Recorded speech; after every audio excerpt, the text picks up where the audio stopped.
So I really love horror movies. It's probably my favorite genre. I think a lot of people wouldn't guess me for a guy who loves horror because I don't tend to fit whatever mold people who like horror fit. I mean, I do have the swoopy emo hair, so maybe I do, but horror movies to me have always been kind of one of my most favorite genres because they're so different and unique, and I just love the feeling of being scared and uneasy. And I just think horror in general is a very important genre, even though I don't think it's well respected when it comes to whatever the cinema and the Academy and all that stuff. I do just love horror movies in general. So today I want to talk about a couple introductory horror movies to kind of get you into the space, the world of horror, to see if you really like it before you start getting into the really crazy stuff that's going to give you nightmares and mess you up forever.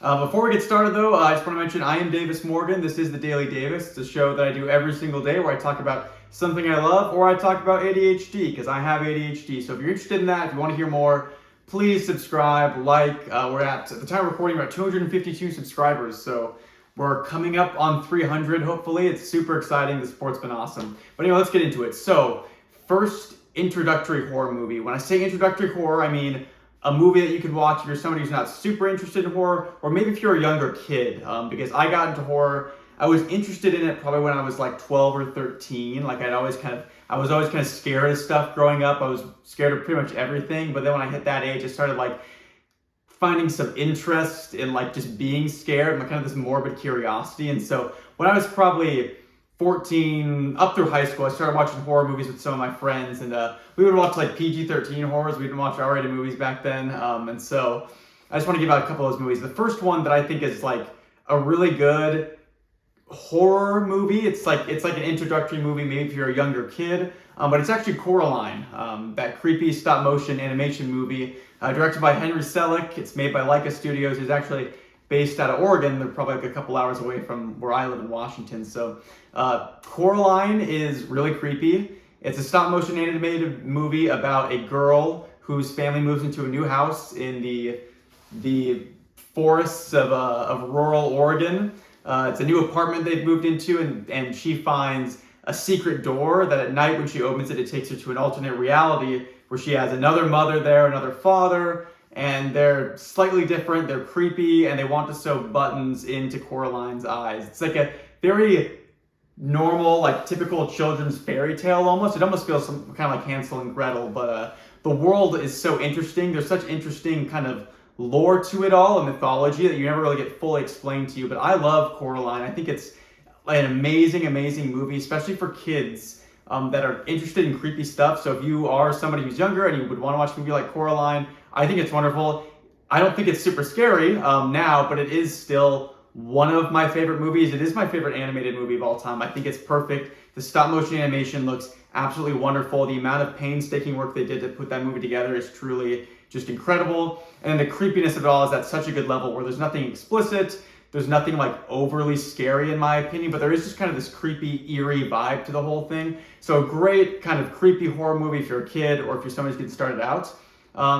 Another great horror movie that's maybe a little bit more advanced or whatever, but still PG-13 would be The Ring. The Ring is really creepy. It's based off of a Japanese movie called Ringu. It's called The Ring in Japan. That itself is based off of a book series that was written, and I actually read that book series a little while back. It was pretty good. I liked the first two a lot. The rest of them just kind of got really weird, but the Ring movie, in my opinion, is still really, really good. It's directed by the guy that made the Pirates of the Caribbean movies, at least the first two. So it's kind of an interesting fact for you. But it's kind of a horror mystery story where you have people who are dying and they don't know why it's happening, and then the main character, when investigating this, finds a haunted videotape that threatens to kill you in 7 days. So she goes and tries to figure out kind of what's wrong, how to kind of solve this mystery, how to put it together. And the whole movie itself just has a creepy, eerie feeling. Nothing graphic, nothing too extreme. It is a PG-13 horror, but it's all really well acted. It's well shot. It takes place in Washington as well, kind of up near Seattle. So again, it kind of hits me close to home. But a really good, creepy movie will definitely keep you up at night when you watch it. But nothing too extreme, nothing that's going to traumatize you. And so I think it's a great kind of teenage horror movie if you're going to watch, especially because I think it does have a certain degree of quality in its filmmaking and in its cinematography and writing. There's a lot of horror movies out there. A lot of them are really bad, but that one in particular to me is like super well done, creepy, but also a lot of fun. Two more horror movies we're going to talk about here. One is the movie that I actually think is the scariest movie I've ever seen, but not everybody thinks that. It's actually kind of almost a controversial movie because a lot of people really don't think it's scary, think it's very boring. It's a movie called Skinamarink. It came out last year. It's directed by a guy named Kyle Edward Ball. It's short. It's like an hour and 15 minutes. And it's about two kids who wake up one day and their parents are gone and all the windows and doors to their house are gone. And there's something inside their house that is messing with them. To me, it was the scariest movie I've ever seen. My wife and I had the pleasure or the displeasure, I guess, of being able to see it in the movie theaters. We were actually just like, we were out getting lunch back when we lived in Idaho. We were getting lunch and I was just sitting there like, I just remembered Skinamarink. I was like, oh wait, people were talking about that before. Like, what should I, like, I'll look it up, see like what I can watch it on. I was like, oh, it's actually out today and today only in the theater right next to us. So we saw it. To me, it was just terrifying. Not a ton happens. It's like really kind of like analog horror, kind of experimental in a way. It's more just like the anticipation and the dread and like the feeling that these kids are trapped with some terrible entity in their house just kind of put me on edge the entire time. And then when actually scary stuff happens, I just like exploded. I legitimately screamed in the theaters. It's the first time I think I've like ever done that ever. So Skinamarink is definitely one to check out if you're interested in quiet, eerie horror. It's not bombastic. It's not a particularly exciting movie. It doesn't, like, a rewatch, I watched it twice. The rewatch wasn't nearly as scary. That first experience, though, when you didn't know what was going to happen, was so scary for me. And then another great, not introductory horror movie, but I think has become a horror staple, a horror icon, that if you're into more, I don't know, extreme stuff or stuff that's really going to creep you out, to me, that great movie is Hereditary. Hereditary is another one that's slightly controversial. A lot of people don't like Hereditary. They think it's overhyped. I think Hereditary is really, really good. I really like that movie. It's really messed up.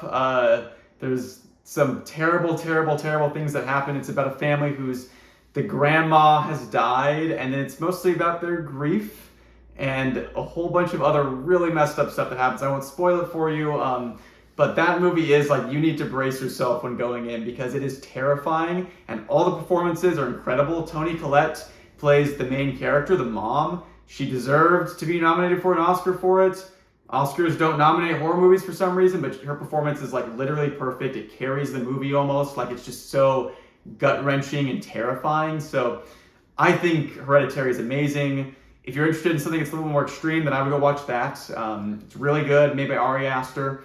But again, warning, it's got a lot of really terrible stuff that happens in it. It's not a movie to watch if you get queasy easily, or if you don't like bad stuff happening to people who don't really deserve it, because that's a lot of what happens in that movie. But I think it's really like a great movie. It's really well put together. And then there's like a 4-hour long video essay that I watched. I forget who made it, but he has one on Midsummer as well. But it's like a 4-hour long video where he explains everything that happens, every tiny detail. It's really awesome. Just absolutely one of like my most favorite YouTube videos I've ever watched. So again, horror, if you're going to get into it, I would say like you probably don't want to dive into the deep end. If you do want to dive into the deep end, you're like, I want to watch something that's messed up, then watch Hereditary, because it is messed up, but it's also got a good story and it's creepy and it builds tension in a really good way. It doesn't like rely on jump scares. If you're younger or if you want to introduce like your kids to something creepy, Coraline is a great option for that. If you're a teenager who's like wants to get into it but is still kind of scared of a lot of stuff, The Ring is great for that. And if you're somebody who's watched a lot of horror and wants something more experimental,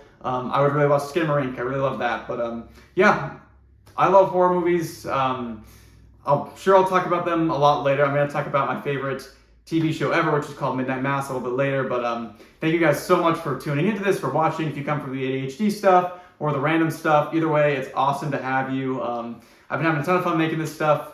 Like I said, the Daily Davis is up every single day. So I'll see you tomorrow. Bye.